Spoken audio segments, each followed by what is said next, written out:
Ассаляму алейкум.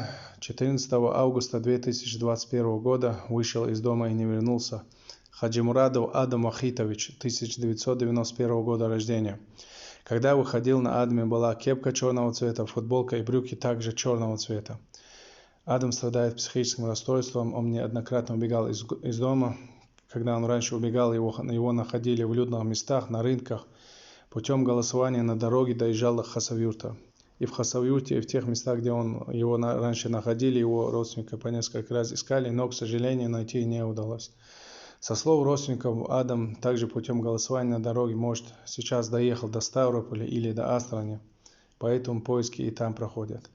Всех, кто обладает хоть какой-нибудь информацией, просим связаться с каналом Даймох Онлайн. Мы, в свою очередь, свяжемся с родственниками Адама. Аллах дал ризныш Адами задеяз дойл массери дикчума дадал эхтоба.